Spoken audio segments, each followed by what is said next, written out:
वो कहते हैं ना, सखी से सूंघ भला जो तुरंत दे जवाब। रूस ने नहीं दिया चीन का साथ, लेकिन भारत को सबसे बड़ी समस्या से निकालने के लिए आगे आए व्लादिमीर पुतिन। तो वहीं दूसरी तरफ पाकिस्तान की क्लास लगा दी है सऊदी अरब ने। आपने बिल्कुल सही सुना, सऊदी अरब जिसने बिलियन डॉलर के कर्ज देने वाला था, उस सऊदी अरब ने बुरी तरीके से क्लास लगा दी है और बिल्कुल मजाक बना दिया है पाकिस्तान का। जानेंगे इन खबरों को विस्तार से। कई लोगों का सवाल था कि भारत ने ओलंपिक में चीन का बहिष्कार नहीं करके सही नहीं किया, पर आप अमेरिका पर भी पूरी तरीके से यकीन नहीं कर सकते हैं। इसका सबसे बड़ा उदाहरण देखिए, हाल ही में चीन कोयला के संकट में फंसा था और कोयला के संकट में इस तरीके से फंसा था कि उसने मदद मांगी रूस से, लेकिन रूस ने उसकी मदद नहीं की और ये कह दिया कि जिस बंदरगाह से चीन को कोयला जाता था रूस का, उस बंदरगाह में समस्याएं आ गई है, उस बंदरगाह में परिचालन अभी ठप हो गया है, तो हम चीन को बहुत ज्यादा सहायता कोयला के मामले में नहीं कर सकते हैं। लेकिन वहीं भारत को रूस ने सहायता पहुंचाई थी और कोयले की आपूर्ति भी की थी। पर आपको जानकर आश्चर्य होगा, चीन को सबसे बड़ी मदद अमेरिका ने दी थी और अमेरिका ने जो नॉर्मल कोयले की आपूर्ति करता है उससे 11 गुना ज्यादा कोयले की आपूर्ति की थी चीन को। अब अंदर खाने चीन और अमेरिका के बीच किस तरीके से बैलेंस चल रहा है, इसे देखकर आप समझ सकते हैं कि भारत को भी अपनी कूटनीति, विदेश नीति उसी तरीके से तय करनी पड़ेगी और रूस को हम बिल्कुल छोड़कर नहीं चल सकते हैं। इसका प्रमाण देखिए, जो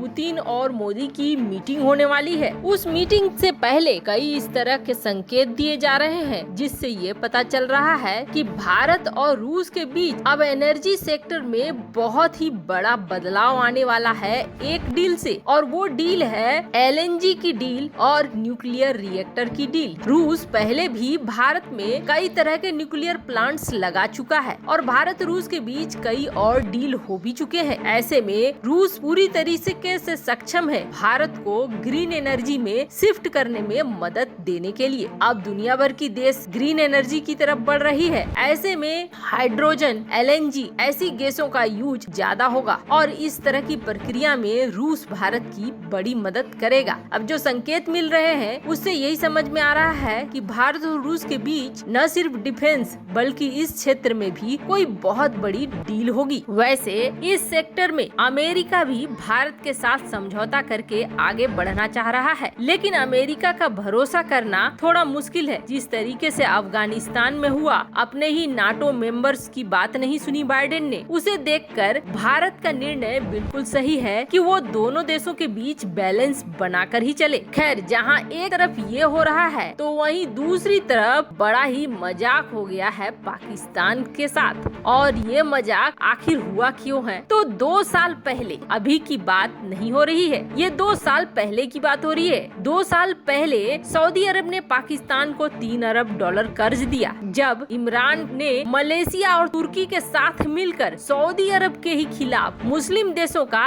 एक अलग संगठन बनाने की साजिश रचनी शुरू कर दी। अब जैसे ही सऊदी को ये पता चला कि उसके खिलाफ खुद पाकिस्तान उसके ही पैसे का इस्तेमाल कर रहा है और साजिश कर रहा है, तो उसने तुरंत ही ये पैसा वापस मांगा। यहाँ तक कि कोई मोहलत भी नहीं दी और पाकिस्तान को कहा कि हमारा पैसा वापस लौटाओ। नतीजा ये हुआ कि इमरान सरकार ने चीन से कर्जा मांगा और चीन ने ये मनमाने ब्याज दर पर दिया। ऐसा ब्याज दर जिसका कोई खुलासा नहीं किया पाकिस्तान ने कि किस ब्याज दर पर चीन से कर्जा लिया और उसी कर्जे को सऊदी अरब को लौटाया। इसके बाद साल भर तक दोनों देशों के रिश्तों में कड़वाहट आई। कड़वाहट आने के बाद IMF से लोन लेने की कोशिश की पाकिस्तान ने, पर IMF ले लोन नहीं दी। चीन के पास दौड़ा, चीन ने भी कह दिया कि अब हम और ज्यादा पैसे आपके ऊपर नहीं लगाने वाले हैं। तब 1 महीने पहले इमरान खान कटोरा लेकर पहुंचा सऊदी अरब के पास, लेकिन दिवालिया होने के कगार पर खड़े पाकिस्तान का सऊदी अरब ने एक तरह से मजाक बना दिया। प्रधानमंत्री इमरान खान सऊदी अरब यात्रा को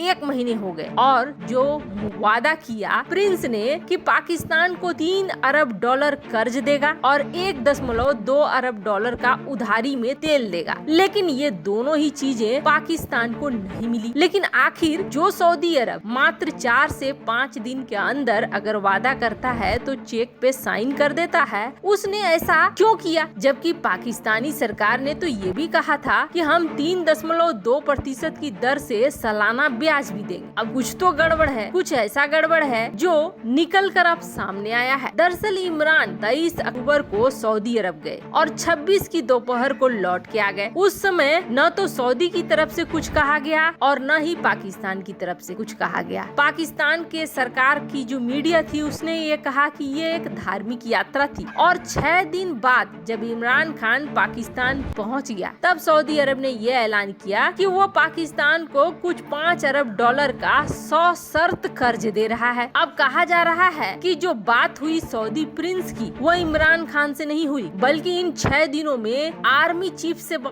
चीफ बाजवा से बातचीत हुई और बाजवा ने कहा कि ठीक है हम हरी झंडी देते हैं, आप इस कर्ज को दो। तो सऊदी अरब के प्रिंस ने इस कर्ज का ऐलान कर दिया। अब आमतौर पर सऊदी सरकार ऐलान के 3 से 5 दिन के भीतर चेक जारी कर देती है, लेकिन इस बार 1 महीना हो चुका है और चेक नहीं मिली है। अगर सऊदी अरब सरकार इस हफ्ते पाकिस्तान को कैश रिजर्व नहीं देती है तो इमरान खान सरकार के सामने बहुत बड़ा आर्थिक संकट खड़ा हो जाएगा। इसकी वजह यह है कि IMF और पाकिस्तान सरकार के बीच अब तक डील फाइनल नहीं हुई है। मामला अभी कुछ हद तक काबू में है, लेकिन फाइनल ये तभी होगा जब IMF समझौते को हरी झंडी देगा। बोर्ड मीटिंग की तारीखें अभी तय नहीं है। अब ऐसा लग रहा है कि इस साल IMF मीटिंग करेगा भी नहीं पाकिस्तान के साथ। अब वो मीटिंग भी होगी तो अगले साल ही होगी, जनवरी फरवरी में ही होगी। अगर सऊदी ने कैश रिजर्व नहीं दिया और IMF ने भी जो 1 अरब डॉलर की किस्त जारी नहीं की तो फिर इमरान खान सरकार रोजाना खर्चे के लिए पैसा कहां से लाएगी। सऊदी अरब ने पाकिस्तान को कुल 4.2 अरब डॉलर का कर्ज मदद के तौर पर मुहैया कराने का वादा किया है। सऊदी और पाकिस्तान के इतिहास में ऐसा कभी नहीं हुआ है कि सऊदी ने पाकिस्तान को ब्याज पर कर्ज दिया हो और लौटाने की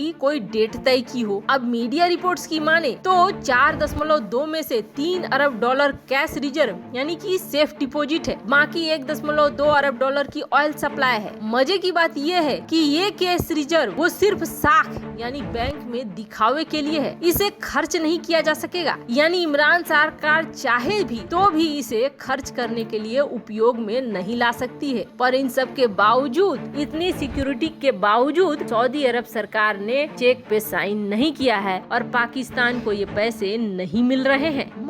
मतलब साफ है, पाकिस्तान का दिवालिया होना तय है। सऊदी अरब को दिख रहा है कि पाकिस्तान का आगे कोई भविष्य नहीं है। यहाँ पैसे लगाने का मतलब है सबसे बड़ी समस्या। वैसे आपको क्या लगता है, क्या पाकिस्तान का दिवालिया होना तय हो गया है? कमेंट कर अपनी राय जरूर बताएं। जल्द मिलते हैं अगले वीडियो में नई खबर के साथ।